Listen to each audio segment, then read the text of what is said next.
कैसे हैं आप लोग। उम्मीद है कि आप अच्छे होंगे। एपोथोक्रेसी डायरीज का पार्ट 10th एपिसोड की स्टार्टिंग में एक बंदा यहाँ वॉल पर के ऊपर बैठकर यहाँ पे ड्रिंक कर रहा होता है। तभी सीन चेंज हो जाता है और हम देखते हैं कि यहाँ बहुत सारी करानियाँ जो यहाँ पे कपड़े धो रही होती हैं। यहाँ पे मामा आती है और अपने दोस्तों के साथ बात कर रही हो। उसकी दोस्त बताती है कि एक जो का गैनेट नाम की सर्वेंट है जो उसके साथ रहती है।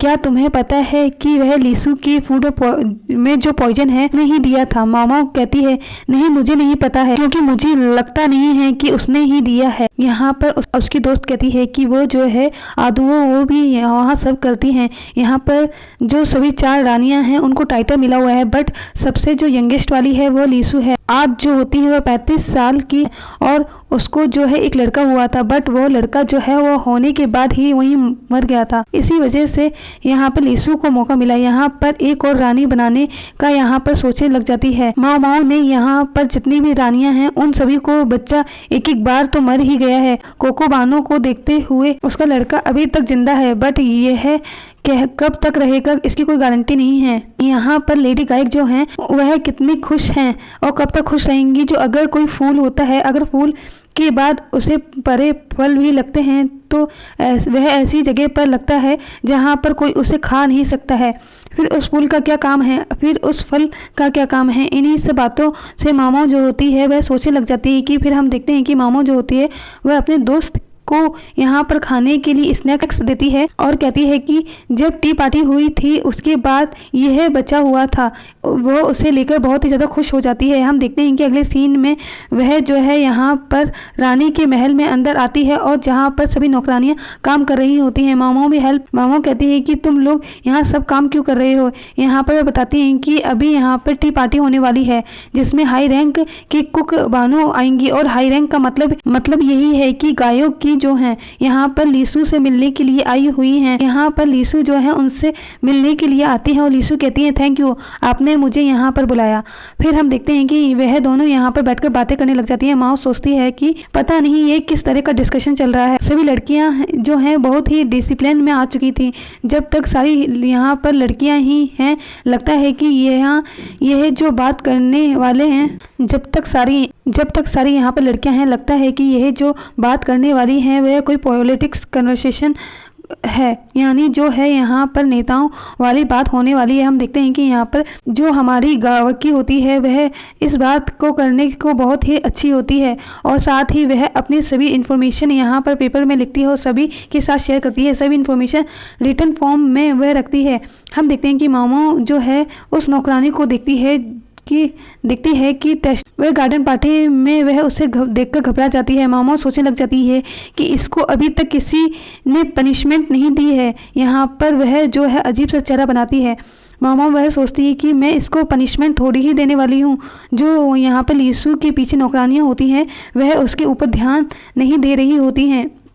यहाँ पर मामा सोचती है कि जो मैंने गाउस को रिपोर्ट दिया है कहीं वह गलत ना हो जाए। मैंने तो रिपोर्ट में पहले ही दे दिया है कि ये नौकरानियों के बारे में है। यहाँ पर गायो लीसू से कि क्या तुम्हें स्वीट पसंद है। लीसू कहती है कि हाँ, मैं स्वीट बहुत ज़्यादा पसंद करती हूँ। हम देखते हैं कि उसके पास जो है टी लेके आ जाती है और जिसके अंदर हनी मिला दिया जाता है, पर वह कहती है कि तुम्हें ज़रूर पसंद आएगा। लीसू अजीब सा चेहरा बनाने लगती है। यहाँ पे मामा जो होती है वह लीसू को ही देख रही होती है।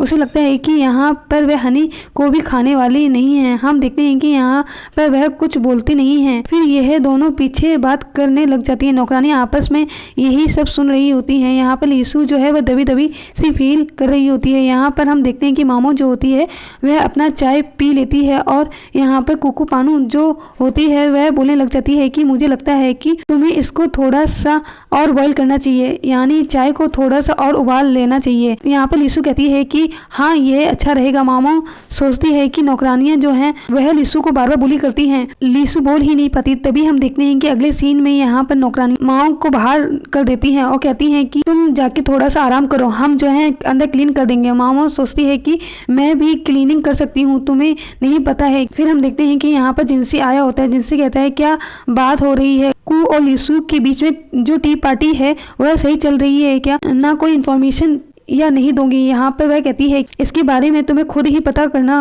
चाहिए। वह जो है यहाँ पर जाने लग जाती है और कहती है कि अंदर सभी एंजॉय कर रहे हैं। तभी वह पीछे से उसके कंधे पर हाथ रख देता है। मैंने अपनी बात खत्म नहीं की है, मैं तुम्हारे साथ कुछ बात करना चाहता हूँ। यहाँ पर जो जिनसी होता है वह कहता है, तुमने सुना होगा कि अभी जो पार्टी हो रही है वह ग्रैंड पार्टी, वहाँ पर जो पॉइजन देने वाला था वह ग्रैंड पल्लवी का सर्वेंट, उसने जो है अभी सुसाइड कर लिया है। यहाँ पर वह कहती है कि मुझे नहीं पता उसने सुसाइड किया है या नहीं किया, क्योंकि जिनसे पूछता है कि तुम्हें क्या लगता है, इसलिए वह बोलती है कि मुझे नहीं पता है। फिर हम देखते हैं कि यहाँ पे वह दोबारा पूछता है, क्या तुम्हें लगता है कि मैं से कोई भी हो, लिसु की नौकरानी में से कोई भी हो सकता है जिसने पॉइजन दिया हो। वह कहती है नहीं, मुझे नहीं पता।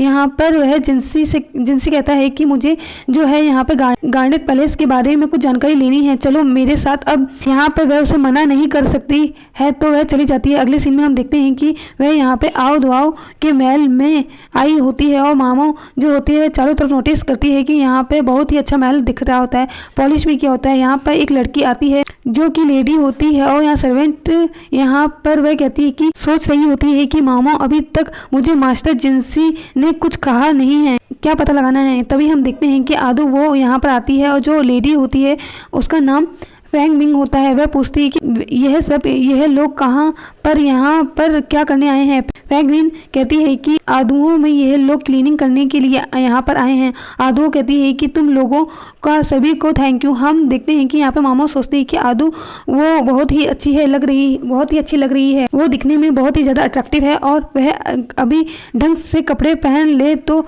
ऐसा लगेगा कि वह बहुत ही ज़्यादा अभी यंग है। वैसे तो उसकी एज सिर्फ 35 ईयर्स है। बहुत ध्यान से नोटिस करने के बाद मामा सोचती है कि कहीं मैंने इसको कहीं पर देखा है। वह यहाँ पे कुछ याद दिला रही है। हम देखते हैं कि फेमिन जो होती है वह यहाँ पर तीनों को ले जाती है और वह कहती है कि यहाँ पर जितनी भी बुक्स हैं उनको सभी को बाहर निकालना, जो भी भारी वाली हो उसमें से तुम भी इनकी हेल्प कर दो, तुम्हें किसी और की हेल्प लेना जरूरी नहीं है। हम देखते हैं कि मामा जो होती है वह अंदर सभी बुक्स को उठाती है और यहाँ पर बाहर रखती है। उठाते वक्त सोचती है कि ये जो आओ दुआओं हैं वह बहुत ही ज़्यादा बुक्स रखे हुए हैं, इसमें लगता है कि वह बहुत ही ज़्यादा इंटेलिजेंट है। हम देखते हैं कि यहाँ पर चटाई पर रख देती है और बाहर बिछा रख। वह सोचती है कि यहाँ पर जो हैं सभी लोग मुझे बहुत ही अच्छे लग रहे हैं। यहाँ पर जो फेमिन है वह बहुत ही अच्छे से सभी के साथ कोऑपरेटिव कर रही है। ये अच्छे लीडर की क्वालिटी है इसके अंदर, क्योंकि जितने भी लोग यहाँ पर हैं वह उन सभी की मदद करती है और अपने चेहरे पर समाई रखती है। अगले सीन में हम देखते हैं कि शाम हो जाती है। मामू जो होती है वो बहुत ही ज़्यादा थक जाती है। वो कहती है कि बिल्कुल लेवल वाला काम किया है। तभी फिंगविन यहाँ आती है और कहती है कि थैंक यू, तुमने आज मेरी बहुत ज़्यादा हेल्प करी है। आज तुम यहीं पर रहने वाली हो, मुझे पता है। यहाँ पर एक रूम के अंदर लेकर आती है और वह उसे बहुत ही अच्छी स्मेल कर रहा हो। फिर हम देखते हैं कि उसके ओढ़ने के लिए वह कंबल देती है और उसे लेकर वह यहाँ पर सोने के लिए आ जाती है। मामू दोबारा सोचती है कि जिनसी ने अभी तक मुझे कहा ही नहीं कि मुझे करना क्या है। यह सब सोचते हुए वह यहाँ पर सो जाती है। अगले दिन हम देखते हैं कि मामू जो होती है वह जल्दी उठकर पोछा लगाना स्टार्ट कर देती है और यह सोचने लग जाती है कि मास्टर माइंड कौन है जो कि यहाँ पर पॉइजन दिया होगा। वह देखती है कि फैंगमिन यहाँ पर सब पर सफाई कर रही होती है। उसे नौकरानी रोकती है बट वह रुकती नहीं है। वह कहती है कि मैं सफाई कर देती हूँ, कोई दिक्कत नहीं है। यहाँ पर मामू कहती है कि एकदम परफेक्ट लीडर है, ये बहुत ही ईमानदार है, शादी के बाद ये बहुत ही अच्छी वाइफ बनेगी। बट इसने जो है वो अभी तक शादी नहीं की। लगता है कि पूरी जिंदगी आदुआओं के सामने सर सपन करने वाली हैं, यानी जो है ये सर्व करने वाली हैं। मुझे लगता है कि इसने जो है कहीं पर दिया होगा पॉइजन और यहाँ का राजा है वह जो है इन्हीं चारों के बारे में इंटरेस्ट रखता है। वह जो है लीसू को बिल्कुल भी इंटरेस्ट नहीं रखता है, ना ही उसे कभी मिलने के लिए आता है। लीसू जो है अकेले ही अपने रूम में बंद रहती हैं। शायद उसकी एज की वजह से, शायद वह 14 वर्ष की है, इसी वजह से उन्हें अकेला छोड़ दिया गया है। इसी वजह से वह बहुत ही ज़्यादा दुखी रहती है। फैंगमिन के बारे में सोच यहाँ पे ये तो पॉइजन दे नहीं सकती हैं, तो पॉइजन किसने दिया होगा। एक्चुअल में वह यहाँ पर पता लगाने आई होती कि पॉइजन कौन दे सकता है। यहाँ पर हम देखते हैं कि एक लड़की आती है, वह कहती है कि मुझे तुम्हारी हेल्प करनी चाहिए। यहाँ पे मामू अंदर आ जाती है और यहाँ देखती है कि बहुत सारा हनी रखा हुआ है। यहाँ पर वह बताती है कि लेडी फैंगविन जो है उन्हीं की फैमिली से हैं। यहाँ पर आती है और हनी में बहुत सारा होता है। मामू यहाँ पर सोचती है कि ये जो हनी इसे मैंने कहीं पर तो स्मेल किया है, मोर्टी में भी यूज किया गया, बट इतना सारा हनी क्यों यूज किया है। फिर हम देखते हैं कि यहाँ पर लीसू अपनी नौकरानियों के साथ कहीं पर जा रही होती है। यहाँ पर लीसू के बारे में भी सोचती है। जब उसे हमने टी दिया था तो हनी के साथ उसने नहीं खाया था, क्यों नहीं खाया था, क्या रीज़न होगा, उसके बारे में सोचने लग जाती है। अगले सीन में देखते हैं कि जिनसी यहाँ पर मामाओं से पूछता है कि अब बताओ तुमने क्या पता लगाया, वहाँ से आई हो तो वह कहती है कि मैं एक साधारण डॉक्टर हूँ और मैं क्या पता ये मुझसे क्या चाहता है। अगर ये सोच रहा है कि मैं जासूसी करने वाली हूँ तो ये गलत बंदों के साथ जासूसी करवा रहा है, मैं बिल्कुल भी वैसी नहीं हूँ। एकदम से इसका एटीट्यूड ही चेंज कैसे हो गया। फिर हम देखते हैं कि यहाँ पर वह कहता है कि जिनसी की कोई अलग सा मेथड ढूंढना पड़ेगा। यहाँ पर माओ सोचती है कि मैं क्या बता सकती हूँ, मुझे कुछ नहीं पता है। वह बोलती है कि लेडी पेंगुइन जो है वह बहुत ही अच्छी लग रही हैं, मुझे नहीं लगता है कि वह यहाँ पे पॉइजन दे सकती हैं, बट मैं ये जो हूँ ऐसे ही कह रही हूँ। साथ में उसके हाथों पर मैंने बैंडेज भी देखा है, यानी वह जो है फायर की वजह से बैंडेज ना हो। अभी मुझे पूरा कंफर्म नहीं है कि जो रंग बिरंगे वाले फायर हैं क्या उसी वजह से हैं। गाउस ने यहाँ पर पहले बता दिया था कि आओ दुआओं ही है उसके बारे में केस के अंदर शामिल, बट फिर भी हम रिसर्च करने के लिए मामो उसने भेजा था कि मामो कह देती है कि यहाँ पर जो पेंगुइन है उसके अंदर शामिल नहीं है। इसके बाद वह जिनसी कहता है कि तुम्हें कुछ रिवॉर्ड देना चाहता हूँ। मामो कहती है कि मुझे कोई रिवॉर्ड नहीं चाहिए। वह जबरदस्ती करता है, वह कहता है कि खाकर चेक करो कि बहुत अच्छा लगेगा। मामो सोचती है अजीब सा चेहरे का रिएक्शन चेंज क्यों हो गया है। वह तेजी चिल्लाती है। मास्टर गाउस जो होता है वह उसकी तरफ नहीं देखता है, किसी और की तरफ देखने लग जाता है। मामो जो जाती है वह कहता है कि तुम्हें इसे टेस्ट करके बताओ कैसे ये स्वीट है या नहीं है। यहाँ पर वह सोचती है कि मैं इसे कैसे मना करूँ। यह बात सुनकर यहाँ मेरी बात को वह सुन भी नहीं रहा होता है। तभी ध्यान से देखती है कि उस हनी पे दिमाग में फिर से बातें चलने लग जाती हैं। उस लड़की की मर्डर कैसे हुआ होगा, वह सुसाइड था या मर्डर था, ये जो हनी का ही ब्लेम करने लग गया था। हनी में कोई दिक्कत है। फिर हम देखते हैं कि यहाँ पर आ जाती हैं गायक जो कहती हैं कि ये तुम क्या कर रहे हो। यहाँ पर जिनसी जो होता है वह कहता है कि नहीं कोकोबानो मैं कुछ नहीं कर रहा था। यहाँ पर कोकोबानो कहती हैं कि तुम्हें ये किसने अथॉरिटी दी है करने की। वो जो है जल्दी से यहाँ पे भाग जाती है और यहाँ पे गाउस है वह कहता है कि मेरे मास्टर को माफ़ कर देना, वह छोटा सा प्रैंक कर रहे थे। कोकोबानो वो यहाँ पे कहती है ठीक है गाउस, अगली बार तुम आओगे और मैं तुम्हें लिंकिंग करने के लिए दूंगी, क्या तुम लिंकिंग करोगे। फिर हम देखते हैं कि यहाँ पर वह कहती है कि मुझे कुछ और चीज़ चेक करनी है इसलिए मैं जा रही हूँ। तो वह जो है यहाँ पर आ जाती है और लीसू के पास। लीसू सोचती है कि यहाँ पर जिनसी आया होगा, जिनसी उनके साथ आया ही नहीं होता है। यहाँ पर मामा होती है, लीसू के पास आती है। वह कहती है मुझे माफ़ कर देना, मैं जो हूँ यहाँ पर अकेली आई हूँ, मैं तुमसे क्वेश्चन पूछना चाहती हूँ। यहाँ पर लीसू से कहती है कि आपको क्या क्वेश्चन पूछना है बता दो। यहाँ पर वह कहती है कि मामो वह कहती है कि तुम्हें क्या हनी पसंद नहीं है। यहाँ पर लीसू कहती है कि तुम्हें कैसे पता चला। यह बात यहाँ पर मामो होती है, वह कहती है कि आपके चेहरे को देखकर मुझे लग गया था कि आपको हनी बिल्कुल भी पसंद नहीं है। पेट में फूड पॉइजनिंग की प्रॉब्लम आई थी, आप मुझे बता सकती हैं। इतने में यहाँ पर वह बताती है कि जब मैं छोटी थी तो मैं बीमार पड़ गई थी। डॉक्टर ने मुझे कहा था कि हनी मुझे अवॉइड करना चाहिए क्योंकि उस समय मेरी जान भी जा सकती थी। इतने में ही हम देखते हैं कि पीछे नौकरानियाँ जो होती हैं वह बोलने लग जाती हैं कि मामो तुम जो हो यहाँ इस तरह की बात नहीं कर सकती। यहाँ पर वह सोचती है कि मामो लोग पार्टी पे इतना ध्यान तो नहीं रखते। लीसू का जो अपने यहाँ पर ये लोग ये बहुत ज़्यादा बोल रहे हैं।